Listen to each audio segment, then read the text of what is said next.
Bienvenidos. Hoy vamos a tratar el siguiente tema, el argumento deductivo. Empezaremos con las proposiciones categóricas. Se caracteriza porque afirman o niegan una relación entre clases. Se compone por sujeto, predicado y cúpula, esta última entendida como el verbo ser. Dentro de lo jurídico, el sujeto es el titular de derechos y obligaciones.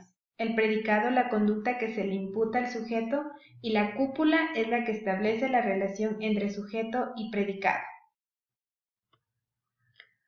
Clases de proposiciones categóricas. Hay 4 clases de proposiciones categóricas y estas son, de acuerdo a la cantidad del cuantificador, que es universal o particular, y tomando en cuenta la cualidad de la relación, es afirmativa o negativa, a las que tenemos que diferenciar de esta manera. Primero, universal afirmativa. Se incluye todo el sujeto en el predicado, así todo S es P. Ejemplo, todas las violaciones sexuales son delitos atroces. Segunda, universal negativa. Se excluye el sujeto del predicado, así ningún S es P. Por ejemplo, no hay sicarios que no maten por dinero. Tercera, particular afirmativa. Se incluye parte de la clase sujeto en el predicado. Así, algunos S es, son P. Por ejemplo, algunos policías violan la ley. Y cuarta, particular negativa, se excluye parcialmente el sujeto del predicado. Algunos S, no es, son P. Por ejemplo, algunos bomberos no son valientes.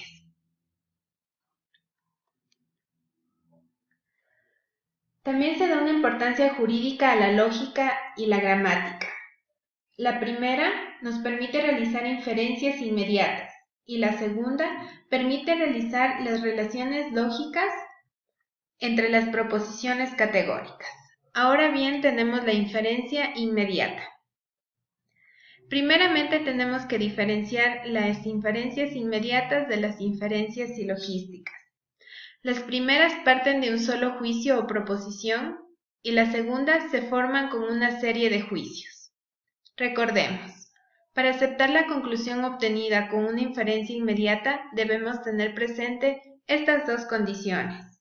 Primera, la verdad material de la premisa que sirve de punto de partida y segunda, la corrección formal del proceso lógico o aplicación de las leyes que las rigen.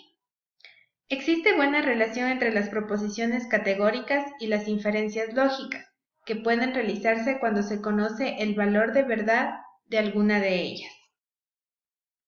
A continuación, los modos de las proposiciones. Para nosotros dar a conocer cierta idea, debemos tomar en cuenta que siempre tenemos que seguir reglas o clasificaciones que son usadas en el derecho. A continuación, hablaré de los modos de las proposiciones. Tenemos, primero, necesario. Nos indica universalidad afirmativa, es o puede ser. 2. Imposible. Indica universalidad negativa, lo que no puede ser. Tercero, posible. Indica particularidad afirmativa, lo que no es, pero puede ser. Y cuarta, contingente, indica particularidad negativa, es, pero es posible que no sea. Sin lógica no existirían conceptos claros de ninguna de las materias que son estudiadas por el ser humano. La lógica de las normas. Sin lógica no existirían conceptos claros de ninguna de las materias que son estudiadas por el ser humano. El análisis completo de la normativa nos permite clasificar las normas en estos tipos. A. Obligatorias. B. Prohibidas. C. Permitidas. Y D. Facultativas. Ahora bien, silogismos. Los silogismos es un tipo de razonamiento deductivo muy empleado en las diferentes ciencias y más aún en el derecho, y este tiene la siguiente división. Estructura y diagramación. La estructura se construye con 3 proposiciones, generalmente son 2 premisas mayor y menor, y una conclusión.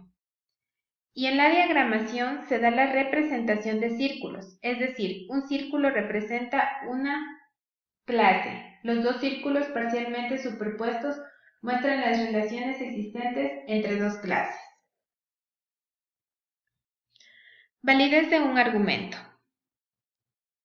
Primero hay que distinguir la conclusión de las premisas y encontrar el sujeto y predicado de la conclusión. Y segundo, distinguir el sujeto de la conclusión, y para que se constituya la forma del argumento hay que tener el modo, el tipo de proposición que lo compone, y la figura, posición del término medio. Para poder probar la validez de un argumento debemos traducirlo a un silogismo típico, y para ello teniendo en cuenta los siguientes criterios. Primero, eliminar sinónimos cuando sea necesario. 2.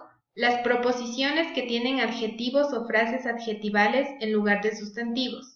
Tercero, comprender el sentido de las palabras, cada, cualquier, el, la, un, etc., para traducir la expresión al enunciado universal o particular apropiado. Cuarto, las proposiciones que contienen la palabra solamente, nadie, se las llama proposiciones exclusivas.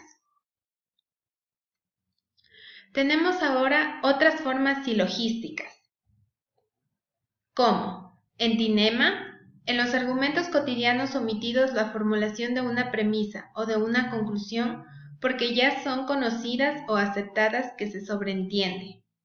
Segunda, sórites. Son cadenas de argumentos en los cuales la conclusión de uno es la premisa del siguiente. Dilema. Son silogismos complejos donde se propone al adverso una disyunción y sus conectores.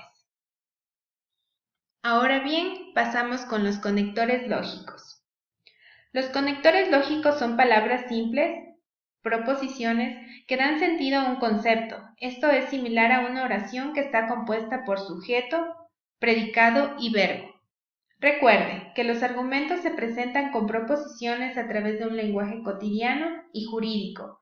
Los conectores lógicos que se utilizan son o, y, si, entonces. Los conectores lógicos de acuerdo a su significado y con las tablas de verdad de las proposiciones son: primero, negación. Es un conector monovalente, afecta solo a la proposición que le sigue. Segundo, conjunción. Para que sea verdadera, ambos componentes deben ser verdaderos. Tercero, disyunción inclusiva. Una proposición tiene que ser verdadera en la unión o conjunción de proposiciones y la resultante es falsa. Cuarta, disyunción exclusiva. En conjunción de proposiciones, solo una de ellas tiene que ser verdadera. Quinta, implicación. El primer enunciado se llama antecedente y el segundo consecuente. Y finalmente, la equivalencia. Dos proposiciones son equivalentes en el momento que tienen el mismo valor. Ahora bien, veremos la clasificación de los conectores. Se clasifican en conectores y funciones de verdad y tautologías, contradicciones y contingencias. Veremos ahora bien las tautologías.